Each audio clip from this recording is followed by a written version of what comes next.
I sat down earlier today, so I'm running this, or not earlier today, earlier this week. I'm running this private group, a goal setting group. And so this concept of change has been on my mind. And as I've been thinking about how to best support the people in that goal setting group, I have created some graphics about creating space for change. And so this topic has been kind of ruminating in my mind anyway. And so that is where I've been, as I'm preparing messages and things like that. And so I asked myself this question, what is my message with regard to this topic? And I think it came pretty easy, actually. My message with regard to change is that the path that you start on isn't necessarily always the best path to finish on. That as conditions change and as life circumstances change, that paths can change. And actually, those changes can leave you finishing in a way better place than you ever anticipated way back at the start. Now, way back in college, I have a Bachelor of Science degree. And so as part of my science curriculum, I had to take a class on evolution. And one of our textbooks, of course, in that book was Charles Darwin's On the Origin of Species. So I can say that I read the book. And as I read that book, I learned what I feel like have been valuable lessons for my life, not just lessons that were valuable in my science class.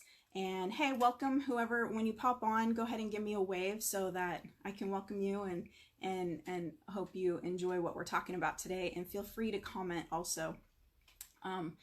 So in this science class, as we studied Charles Darwin, and all of his scientific studies in the Galapagos Islands with his finches.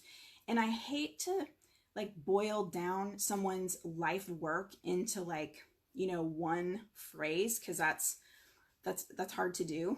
But what I want to do is, what I took away from that studying is that as changing external conditions happen, the animal that he was studying needed to learn to either adapt to those changing external conditions and continue to be successful, or they didn't adapt and they weren't successful any longer. And when we're talking about an entire species, that could mean that it led to extinction. And so, hey, to those who have joined, by the way, welcome, and go ahead and give me a wave in the comments if you want to. And so back to Darwin.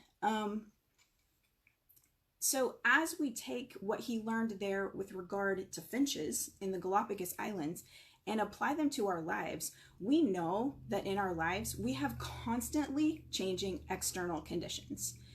I live in Seattle, and we have a joke here in Seattle that you can have all 4 seasons of the weather in the same day. You can have fall, winter, spring, and summer all in the same day.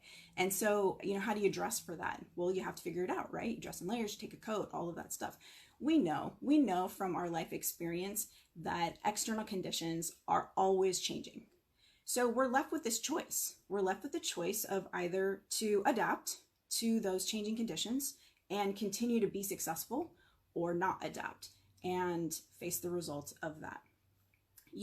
When I look back at my life on just my career choices alone, so I went to college and I set out to be a communications major with an emphasis in advertising. And then a few semesters I switched to animal science pre-veterinarian. And then a few semesters I switched to zoology pre-med. And then I ended up going to chiropractic school. And then I opened a chiropractic practice. And then I decided to retire from chiropractic and stay home with my kids.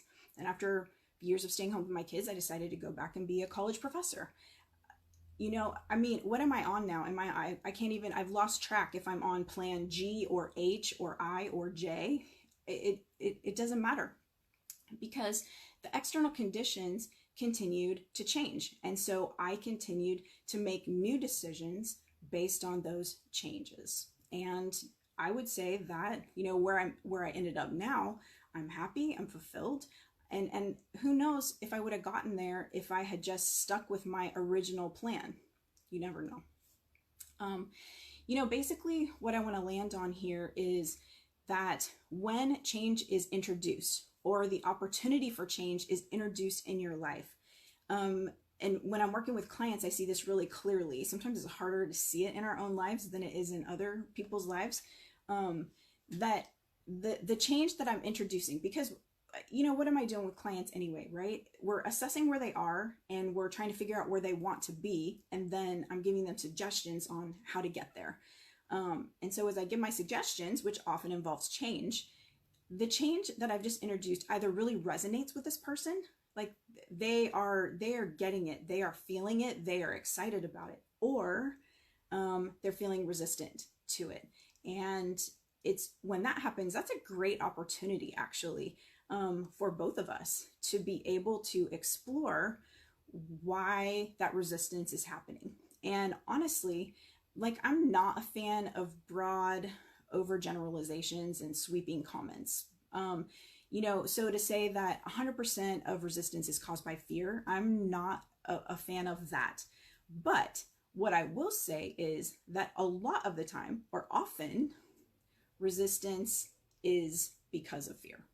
And so when that is the case, what we can do is we can jump into that fear. We can poke around in it. We can explore it a little bit. I heard this quote one time. It's a lady, and she said, 99 out of 100 things I've ever worried about never came to pass. And so, here we are with this resistance coming up, which can be caused by fear. And the question is, what are we afraid of? And why are we afraid of it? And when we start to poke around inside of it, we realize that very few of those fears are based in reality and history and evidence. We get scared of things that have never happened, might never happen, probably won't happen, haven't happened, all of those things. And so it's really interesting to be able to then make new decisions based on what the facts are and what the evidence is versus what our fears are. And when we do that, we open up this space where we allow for the possibility of change in our lives. And it's incredibly rewarding, not just like from my perspective as a life coach, but incredibly rewarding for people in general. Hey to everyone who's new and joining, thanks for joining me today. Give me a thumbs up or a hello if you want to, and love to shout out to you. So this concept, let's just recap for a second where we've been. The whole point was that we were saying where we started was the path that we start on isn't necessarily the best path for us to finish on. And that when we open up this space for change in our lives, the ability to shift from a plan A to a plan B to a plan C, as external conditions continue to change, that is the space where growth occurs. That's the space where progress occurs. And remember, like, you don't need to tell me that progress sometimes is two steps forward, one step back, 2 steps forward, one. Like, yes, that is true. But the net of all of that is that you've still taken more steps forward than you've taken back when you've opened up yourself to allow for change in your life. Okay. Anyone out there who's listening have any comments, have any questions? I never profess to have all the answers, but I do profess to have opinions. So if you have anything that you want to say or want to comment on, feel free to do it at this time. And overall, I just want to say that this concept of opening yourself up for change, creating a space where change can occur in your life, in your mindset, in your thoughts, in your choices, in your actions, obviously incredibly relevant to what's happening in the world today. And it can only do good in your life when you allow yourself the opportunity to be able to welcome and poke around in and examine this space where change can occur. That's it for me today. I want to thank all of you for watching. And by the way, if you're watching on replay, thank you for that too. I appreciate the watch. As always, feel free to comment. Feel free to give me a thumbs up or a thumbs down if there are some things that you didn't agree with me today. Otherwise, Dr. Lee Burge, thanks for listening, and I'm signing off. Bye-bye.